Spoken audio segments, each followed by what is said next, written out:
চাওক, বাল্য বিবাহ নিৰ্মূল কৰাৰ কাৰণে যিকোনো সিদ্ধান্ত ভাল সিদ্ধান্ত হ'ব লাগে, কিন্তু যিটো পদ্ধতি মানুহক এৰেষ্ট কৰাটো, মাছ এৰেষ্ট কৰাটো নিৰ্মূল কৰাৰ কাৰণে, that is not the right way. No one is doing that. আপুনি মোক অসমতকৈ বেছি য'ত য'ত বাল্য বিবাহ হৈ আছে, আপুনি সেইবোৰ ষ্টেটৰ ডেটা চাওক, তাত 5,000 মানুহ এৰেষ্ট কৰি আছে নেকি? তাত ষ্টেডিয়াম সলনি কৰি পেলাই জেললৈ ৰূপান্তৰিত কৰি আছে নেকি? সেইবোৰ ষ্টেটত আপোনাৰ চাওক যে ডিটেনশ্যন চেণ্টাৰত মানুহ ভৰাই পেলাই মানে টেম্পৰাৰী জেল বনাই আছিলে, বনাই থকা নাই। অবৈধ স্বামী বুলি কৈ আছে, ইয়াৰ ৰাজনীতিকৰণ কৰা হৈছে। গতিকে মাছ এৰেষ্ট কৰি পেলাই কেতিয়াও বাল্য বিবাহ নিৰ্মূল কৰিব নোৱাৰি। কিছুমান মানুহ ভয়ত থাকিব পাৰে, কিন্তু কথা হ'ল যে বাল্য বিবাহৰ ৰুট কজটো কি? মোৰ চৰকাৰৰ ওচৰত আহ্বান যে তেওঁলোকে ফাৰ্ষ্ট অফ অল এই এৰেষ্ট কৰাটো বন্ধ কৰক। 2 নম্বৰ, তেওঁলোকলৈ আহ্বান যে ৰুট কজটো হ'ল যে বহুত ছোৱালী স্কুলত যাব নোৱাৰে, বা 8, 9 বা 7, 8 পঢ়াৰ পাছত তেওঁলোকৰ সেই সাধ্য নাথাকে বা ভাল এডুকেশ্যন ফেচিলিটি নাথাকে। যদি চৰকাৰে এটা কাম কৰে যে ফাণ্ডামেণ্টেল ৰাইটটো আমাৰ আছেই, প্ৰাইমাৰী এডুকেশ্যন, BA পাছ কৰালৈকে চৰকাৰে কলেজ বনাওক, ৰেচিডেঞ্চিয়েল স্কুল প্লাছ কলেজ, যিবোৰ এৰিয়াত পাৰ্টিকুলাৰলি চৰকাৰে কৈ আছে মাইনৰিটি ডমিনেটেড এৰিয়া, আদিবাসী ডমিনেটেড এৰিয়াত এইবোৰ বাল্য বিবাহ হৈ আছে, এইবোৰ এৰিয়াত তেওঁলোকে স্কুল বনাওক। তাত প্ৰব্লেম কি? স্কুল বনাওক, ৰেচিডেঞ্চিয়েল স্কুল বনাওক, কন্যাৰ কাৰণে, বালিকাৰ কাৰণে স্কুল বনাওক। যদি চৰকাৰে এই কাম কৰিব পাৰে, মই ভাবোঁ it will go long way to abolish child marriage from our society. আহ্বান এটাই যে আমি আমাৰ সমাজৰ পৰা বাল্য বিবাহ নিৰ্মূল কৰিব লাগে। বাল্য বিবাহ এটা ছ'চিয়েল ইভিল হয়, সমাজৰ এক ঘাতক সমস্যা। আমি ইয়াক চব মানুহ জনগণে একেলগত আহি পেলাই এই বাল্য বিবাহ নিৰ্মূল কৰিব লাগে।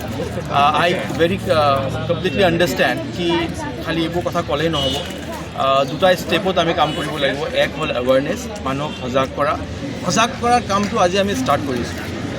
2 নম্বৰ হ'ব যে বাল্য বিবাহৰ ৰিজনবোৰ কি হয়, ৰুটবোৰ কি হয়। ৰুটবোৰ হ'ল ইলিটাৰেচি, স্কুলত ভাল ফেচিলিটি নাথাকে, বহুত মাক বাপেকে গাৰ্জেনে তেওঁলোকৰ ছোৱালীক ভাল স্কুলত পঢ়াব নোৱাৰে, বা ঘৰত তেনেকুৱা ধৰণৰ সুবিধা নাথাকে। সেইটো এটা আমাৰ লং টাৰ্ম প্লেন এটা। গতিকে সেইটো এটা সংগঠন, এজন মানুহ, দুটা সংগঠনে কৰিব নোৱাৰিব। তাৰ কাৰণে গোটেই সমাজ একেলগত আহিব লাগিব। তাৰ কাৰণে চৰকাৰে পৰিকল্পনা লৈ পেলাই আহিব লাগিব। চৰকাৰে আজি যিটো কৰি আছে যে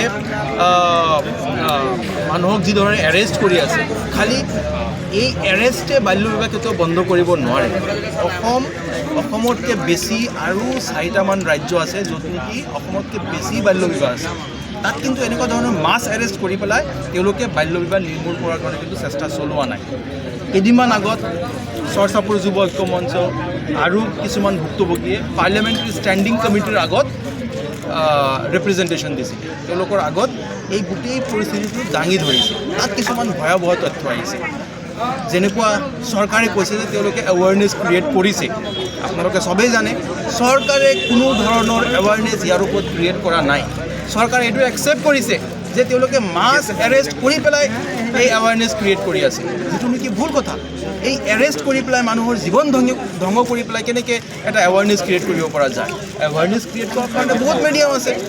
চৰকাৰৰ হেল্থ স্বাস্থ্য ডিপাৰ্টমেণ্ট, হেল্থ ডিপাৰ্টমেণ্টৰ পৰা, শিক্ষা ডিপাৰ্টমেণ্টৰ পৰা তেওঁলোকে বহুত আঁচনি ল'ব লাগিছিল, সেইটো নেকি তেওঁলোকে ল'বলৈ ব্যৰ্থ হৈছে।